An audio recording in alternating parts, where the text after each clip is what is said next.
Now with Star Wars, do you know what a gray Jedi is? A gray Jedi. Yes. Can I say yes? You have a Sith and you have Jedi. And now there's gray Jedi. I'm assuming it's like Jedi, but with like Sith morals, essentially. To a degree, yes. It's a Jedi that sees the balance between the Sith way and the Jedi way, combines the two. Like when I'm playing the Old Republic, I have a Sith who is trying to turn a Jedi Padawan. Let me just say that again. Jedi Padawan. I tried to combine the two words there. But the Padawan doesn't want to become fully Sith. Still sticks to the Jedi code of morality, but sees ways in which things can be done through the Sith way as well. That would be a gray Jedi. A classic example, again from the game in Star Wars canon, would be the Sith Lord known as Revan, or Raven, who studied to be a Sith and a Jedi. So in the game they're called Ravenites, but some people call them gray Jedi. What do you think of that? Yeah, I have a different opinion on Revan, but I mean. All right, well, tell me your opinion. Revan is for me for whom the word overrated was created for. And how so?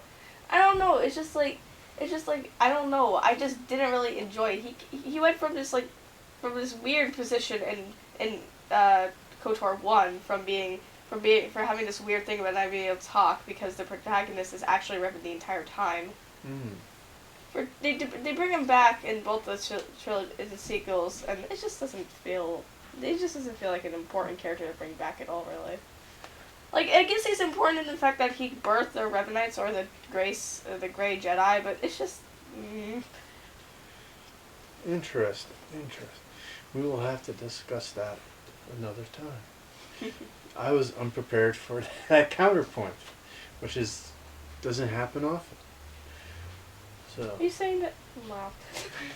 What am I saying? Let's move on. Alright. So in the balance of the Force, where do you think the Grey Jedi fit in? You think they're dead center? Or they're like an offshoot that are going to form a separate faction? I feel like an offshoot that would form a separate faction would be better. Like an anti-hero or anti-villain in a way. They were like originally on one side, but they see the other side, and it's just like, okay, well, okay, I do this, but I also do this, and I'm like neutral. Some solid points there. Some solid points. Yes. Well, that's what we have for today. We'll have a deeper discussion next time. Apparently, I need to do some homework because he went on a tangent I was unprepared for and had no answers to challenge him on. But as you can tell, he is quite knowledgeable in the ways of the Force. Which reminds me, did you hear the news? What? Well, there was an interview recently with Daisy Ridley, I think on the Jimmy Kimmel Show, where, because the last 3 films in the Skywalker saga, as I told you before, they're going to be redoing them. Great. Because these 3 were all over the place. But she said in the first film, they were going to write it where she was going to be an ancestor of Obi-Wan Kenobi, possibly his daughter. Which, as we all know, it did not turn out that way. No spoilers there. What do you think of that?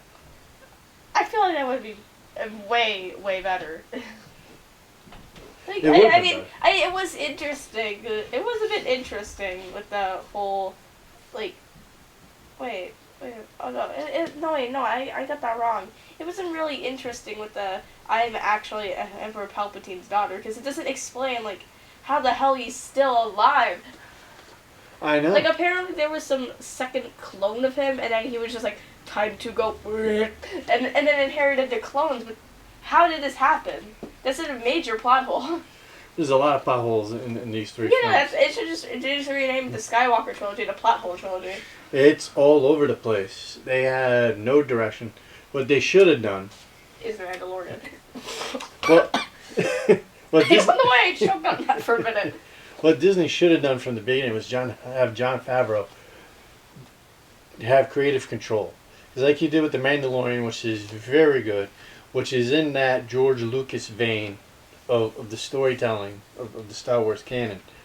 It's very true to the original vision George Lucas had, where these last 3 films, but the last 4, 5, I'm going to leave Rogue One out because that was very good, possibly one of the number 2 Star Wars film overall. But all they did with like Force Awakens was just a reboot of A New Hope. Same thing with The Last Jedi, just a retelling of Empire Strikes Back, but worse. And Rise of Skywalker was just a muddled mess where when they have that scene where they're going to fight the Imperial Star Destroyers, I'm like, wow, this is a lot like Return of the Jedi. It was just all over the place. You have characters that have backstories that no one knows, unless you read their books. It was literally like someone just took a shotgun to like a turkey shoot, shot the target, and said, "That's our story," because that's what it is. It was just all over the place. They had no kind, and I'm going to follow that up with J.J. Abrams is probably the most overrated producer director there is. He's very cookie cutter, and that was another problem they had. See, with Star Trek, he did very good because he acknowledges he was not a Star Trek fan, so he did not know a lot of the Star Trek mythology, which is fine. With the Star Wars mythology, he was a fanboy, which you don't want producing and directing your films. I feel like that's a major issue. Another major issue is how they really screwed up the characters and their roles in each and separate movie. Yes. Yeah, they were all over the place. In each film, we'll take Rey, for example. In each film, she's a different character. There's no progression. Same thing with the Luke Skywalker character in Last Jedi. He's kind of like in the Yoda role. In Rise of Skywalker, he's more in Obi-Wan Kenobi role. But neither one is Luke Skywalker. The character was all over the place. They would have been better off if they just had Mark Hamill play the Joker and do his Joker voice. I feel like the biggest offenders of Abrams is like lopsided with characters is Rose and Evelyn Holdo. I feel like I would have been able to enjoy them more if they like actually like said, oh, these characters are entirely bad, perhaps, but then they just say, no, we must follow Poe.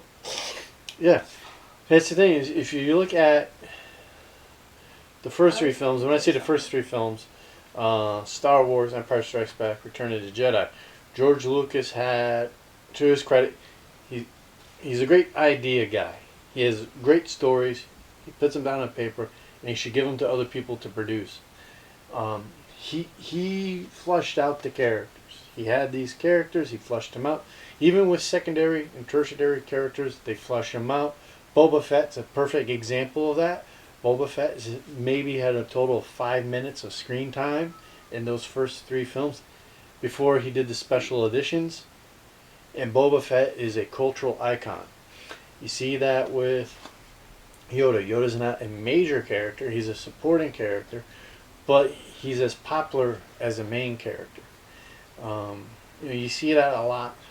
Even in his 3 prequels, there's that character development. You have R2-D2 and C-3PO more or less in the background, but you see that character build up. You see Anakin build up to become Darth Vader. You see Obi-Wan Kenobi go from kind of like a Padawan with Liam Neeson's character, Qui-Gon, or whatever his name is, and he becomes the Jedi Master, cutting off and having the high ground and cutting off Anakin's legs. You see that progression of the characters. You didn't see that in the last 3 films. There is no progression of the characters. It's like they're there and they're doing things. Yeah, the biggest part of the story will never be like. This is hard to phrase. It will never be like something like the world building or perhaps the actual story. It's the characters themselves. Because the characters are the main part of the story. They're the ones you follow through. You want them to be expanded on in a good way. With the characters, you could build that world. Like George Lucas in his films, he said this numerous times. He wanted to add new worlds to each film to expand the galaxy, but the characters built the world. You know, they built the universe. It was very character driven and story driven. Whereas the last three films wasn't so much on story. I had no idea what direction they were going in. And I was very disappointed in the directions they did go in. I'm gonna cut it for a little bit. I feel like the biggest example that supports that the characters are one of the biggest offenders in ruining the Skywalker trilogy is Finn. Let's take Finn. He was a great character from that in concept of him ultimately falling for the First Order, but then rebelling and finding a way to rebel against them, even if it's just protecting his friends, which is honestly a good reason. Yeah. And then he had a bunch of development in the first film, which got scrapped, so we could relearn that in the second film by Rose literally teaching a child's shoulder on the horrors of war, and then they scrapped it again for the third one. Yeah. He just goes through the same lesson which he already learned, just for the sake of quote unquote content. Because he's dense, apparently. And Captain Phasma. Who the heck was Captain Phasma? Also, there's no backstory there. Also, he goes through 3 different love interests between the 3 films because of this scrapped character development. Or reusing it, actually. Yeah. You bring up many valid points, my son. You are wise in the ways of the Force. It doesn't work on me. I was hoping you would go along with my bit there. You know, you get angry at me for doing that, and then you're like... See? See? No choke forcing today. See, you should have your lightsaber and you could have whacked me in the shoulder. I could be like, ah, my arm! I probably would have hurt you if I actually done that. Ah, my arm! Ah! I come in like that guy in the Mos Eisley cantina with his arm on the ground. Ah! Gone. So in our next one, we're going to discuss the philosophies of the Sith. Does that sound good? Mm. We're going to discuss the philosophies of the Sith. I just sprang that on him. He had no idea where I was going with that. That is the power of the Force. We're going to explore the philosophies of the space Nazis. Let's go. Which is correct, because the Sith, the Imperial Empire was based on the Third Reich. Mm. And we'll discuss that in depth next time.